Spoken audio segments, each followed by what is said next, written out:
साल भर में पड़ने वाली 24 एकादशी में देवउठनी एकादशी का बहुत ज्यादा महत्व माना गया है, क्योंकि कार्तिक मास के शुक्ल पक्ष में पड़ने वाली इसी एकादशी पर श्री हरि 4 महीने की योग निद्रा से जागते हैं। देवउठनी या फिर देवोत्थान एकादशी कहलाने वाली इसी एकादशी से ही मांगलिक कार्यों की शुरुआत होती है।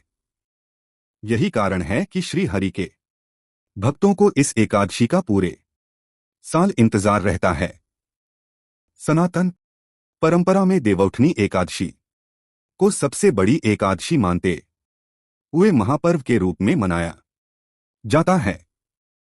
आइए जानते हैं कि इस दिन भगवान विष्णु को योग निद्रा से जगाने और उनका आशीर्वाद पाने के लिए कब और कैसे पूजा करनी चाहिए।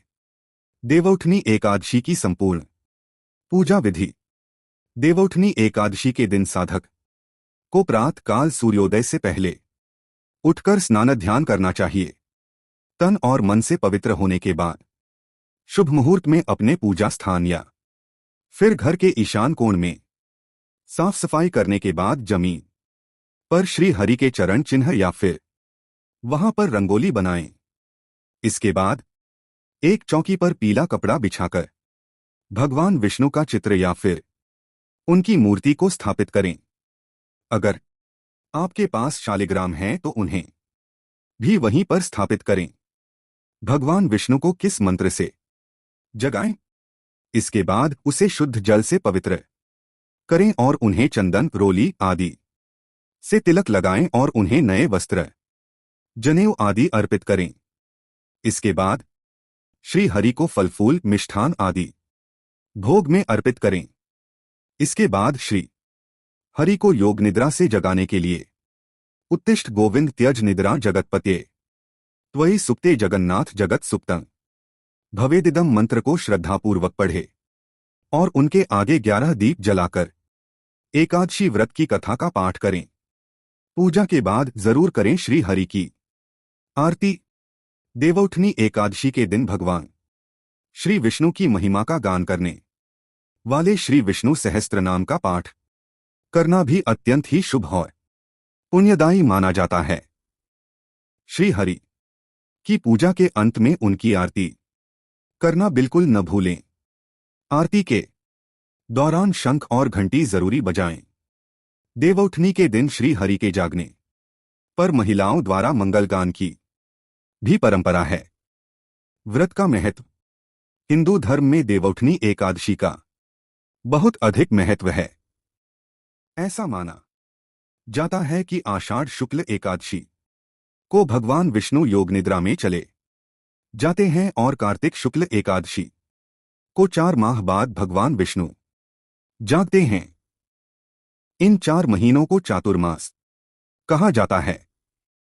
इस दिन के बाद सभी शुभ कार्य जैसे विवाह, गृह प्रवेश, मुंडन आदि पुनः आरंभ हो जाते हैं। कथा।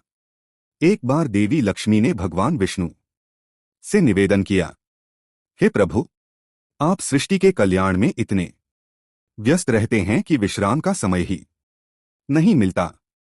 कृपया कुछ समय विश्राम करें ताकि आपको शांति मिले। भगवान विष्णु ने कहा, हे देवी, मैं आषाढ़ शुक्ल एकादशी से लेकर कार्तिक शुक्ल एकादशी तक 4 महीने योग निद्रा में रहूंगा। उस समय देवता, असुर, मनुष्य सभी के कार्य स्थगित रहेंगे।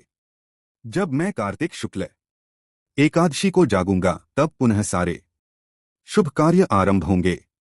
तब से हर वर्ष यह परंपरा चली आ रही है कि भक्तजन आषाढ़ शुक्ल एकादशी को भगवान को शयन कराते हैं और कार्तिक शुक्ल एकादशी को उठनी एकादशी के दिन उन्हें जगाते हैं। इस दिन भगवान विष्णु की शैया के पास शंख, चक्र, गदा, पद्म, तुलसी, दीपक और कलश रखे जाते हैं। प्रातः स्नान कर भक्त भगवान की पूजा करते हैं और कहते हैं, उठो देव गोविंद, विवाह का समय आया है। 4 मास का शयन तुम्हारा अब समाप्त हुआ है। पूजा विधि। प्रातःकाल स्नान कर व्रत का संकल्प लें भगवान विष्णु और माता लक्ष्मी की मूर्ति या चित्र स्थापित करें। शुद्ध घी का दीपक जलाएं। तुलसी दल, फूल, धूप, दीप, फल, पंचामृत से पूजन करें। भगवान को जगाने के लिए शंख बजाया जाता है और यह कहा जाता है, उठो देव, जागो देव, कार्तिक मास पूर्ण भयो। शाम को तुलसी विवाह का आयोजन किया जाता है। भगवान विष्णु, शालिग्राम और तुलसी माता का विवाह संपन्न किया जाता है। व्रत का फल। जो भक्त देवउठनी एकादशी का व्रत श्रद्धा और भक्ति से करता है, उसे असंख्य पुण्य की प्राप्ति होती है। उसके समस्त पाप नष्ट हो जाते हैं और वह मोक्ष को प्राप्त करता है। इस व्रत के प्रभाव से जीवन में सुख, शांति, समृद्धि और वैवाहिक जीवन में सौभाग्य की प्राप्ति होती है। इति शुभम। अगर आपको ये कथा पसंद आई हो तो इसे जरूर लाइक करें, अपने परिवार और दोस्तों के साथ शेयर करें और हमारे चैनल को सब्सक्राइब करना न भूलें।